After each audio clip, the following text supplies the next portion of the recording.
আপনি কি বাচ্চার কাশি, জ্বর, গলা ব্যথা, ইরিথ্রোমাইসিন খাওয়াচ্ছেন? কিন্তু জানেন কি ভুল কারণে বা ভুল ডোজে এই অ্যান্টিবায়োটিক খাওয়ালে মারাত্মক ক্ষতি হতে পারে। অনেকে না জেনে খাওয়াচ্ছেন আর এতে শরীরে তৈরি হতে পারে বিপজ্জনক রেজিস্ট্যান্ট। আজকের ভিডিওতে জানবো আসল সত্য। আজকের ভিডিও থেকে আপনি জানতে পারবেন এরিথ্রোমাইসিন সিরাপ আসলে কোন রোগে কাজ করে, সঠিক ডোজ কত, পার্শ্ব প্রতিক্রিয়া কি কি হতে পারে এটি সেবনে এবং কোন অবস্থায় খাওয়া বিপজ্জনক হতে পারে। এবং ভিডিও শেষে জানবেন না জেনে খাওয়ালে কি মারাত্মক ক্ষতি হতে পারে। তাই ভিডিওটি শেষ পর্যন্ত দেখুন, তাহলে সম্পূর্ণ ধারণা সহজে পাবেন।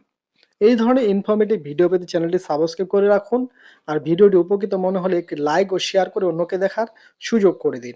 চলুন তাহলে শুরু করা যাক। ইরোমাইসিন সিরাপের জেনেরিক নাম হলো ইরাইথ্রোমাইসিন। এটি একটি অ্যান্টিবায়োটিক ওষুধ। ইরোমাইসিন সিরাপে প্রস্তুত ও বাজারজাতকারক কোম্পানি হলো স্কোয়ার ফার্মাসিউটিক্যালস লিমিটেড। অ্যান্টিবায়োটিক মানে ব্যাকটেরিয়া মারার ওষুধ, তবে এটি ডাক্তারের পরামর্শ ছাড়া খাওয়া উচিত নয়। ভাইরাসের জন্য এটি কাজ করে না। মনে রাখবেন, ভাইরাস এটি কাজ করে না। এখন একে একে দেখি বাচ্চাদের কোন কোন রোগে এটি ব্যবহার করা হয় বা চিকিৎসক লিখে থাকে। ১ নম্বরে গলার ইনফেকশন হলে এটি দেওয়া হয়। বাচ্চাদের গলায় ব্যাকটেরিয়া সংক্রমণ হলে দেখা যায় যেসব সমস্যা, যেমন গলা ব্যথা, জ্বর, গিলতে কষ্ট হওয়া, গলা লাল হয়ে যাওয়ার মতো সমস্যা হতে পারে। যদি ডাক্তার নিশ্চিত হন এটি ব্যাকটেরিয়াল, তখন ইরোমাইসিন সিরাপ দেওয়া হয়। বিশেষ করে যেসব বাচ্চার পেনিসিলিনে অ্যালার্জি আছে সেসব বাচ্চার জন্য এটি দেওয়া হয়। ২ নম্বরে টনসিল ইনফেকশন হলে, টনসিল ইনফেকশনের লক্ষণগুলো হলো পুজ জমা, জ্বর, এগুলো থাকলে ব্যাকটেরিয়াল টনসিল হতে পারে। লক্ষণগুলো হলো মুখে দুর্গন্ধ হওয়া এবং খাবার খেতে না চাওয়া, কাদা বা অস্বস্তি। এই অবস্থায় সঠিক ডোজে এবং পূর্ণ কোর্সে ওষুধ খাওয়ানো জরুরি। তাই মাঝপথে এই ওষুধ বন্ধ করবেন না। ৩ নম্বরে নিউমোনিয়া থাকলে, ফুসফুসে সংক্রমণ হলে এটি দেওয়া হয়। লক্ষণগুলো হলো দ্রুত শ্বাস নেওয়ার মতো সমস্যা দেখা দিতে পারে, বুক দুলে দুলে ওঠার মতো সমস্যা হতে পারে, কাশি, জ্বর এবং কিছু ক্ষেত্রে কিছু বিশেষ ধরনের নিউমোনিয়ায় এটি দেওয়া হয়। তবে সব নিউমোনিয়া এটি ব্যবহার করা হয় না।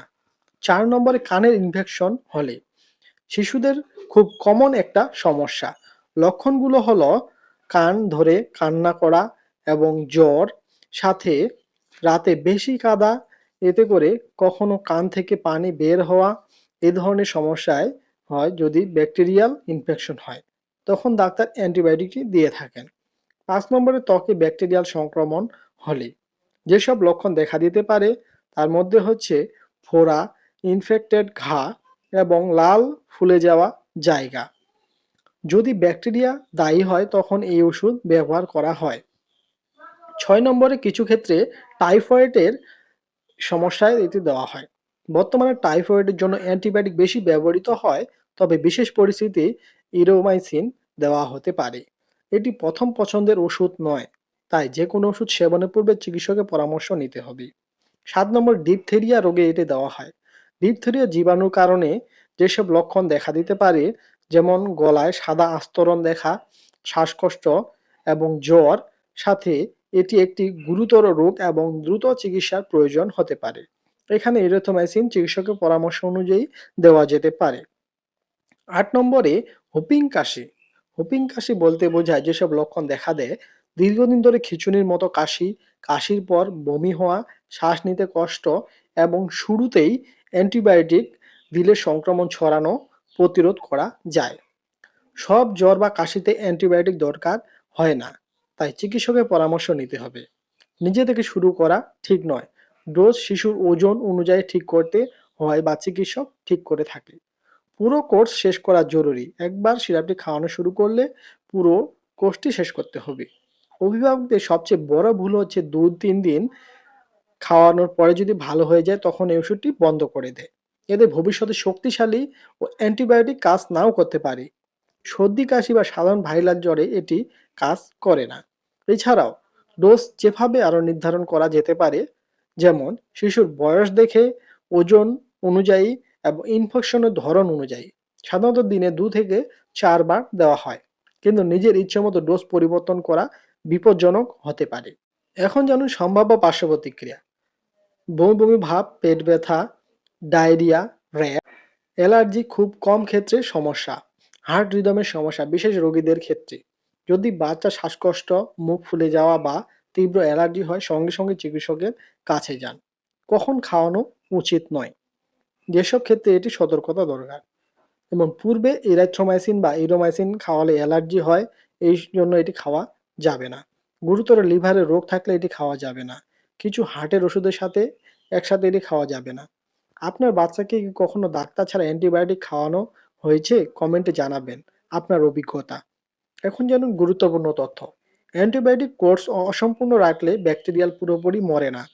ফলে ভবিষ্যতে যে অ্যান্টিবায়োটিক কাজ নাও করতে পারে, এটাকে বলে অ্যান্টিবায়োটিক রেজিস্ট্যান্ট। এটি এখন বিশ্বজুড়ে বড় একটি সমস্যা। আপনি কি মনে করেন বাংলাদেশে অ্যান্টিবায়োটিক সহজে পাওয়া একটা বড় সমস্যা? আপনার মতামতটি কমেন্টে লিখুন। ভিডিও শেষে গুরুত্বপূর্ণ প্রশ্নের উত্তরটি জানুন। শুরুতে যে প্রশ্নটি করেছি, না জেনে ইরোমাইসিন সিরাপ খাওয়ালে কি ক্ষতি হতে পারে? ভুল কারণে খেলে রোগ ভালো হবে না, বরং এটি আরও সমস্যা সৃষ্টি করবে। অপ্রয়োজনীয় পার্শ্ব প্রতিক্রিয়া তৈরি করবে। ভবিষ্যতে শক্তিশালী অ্যান্টিবায়োটিকও কাজ না করতে পারে। শরীরে রেজিস্ট্যান্ট জীবাণু তৈরি হতে পারে। সবচেয়ে বড় ক্ষতি হচ্ছে ভবিষ্যতে চিকিৎসা কঠিন হয়ে যেতে পারে। তাই অ্যান্টিবায়োটিক কখনো নিজে থেকে শুরু করবেন না বা হঠাৎ মাঝপথে বন্ধ করবেন না। অতএব ভিডিওটি উপকারী মনে হলে একটি লাইক দিতে ভুলবেন না। এই ধরনের মেডিসিন রিভিউ নিয়মিত পেতে চ্যানেলটি সাবস্ক্রাইব করে রাখুন।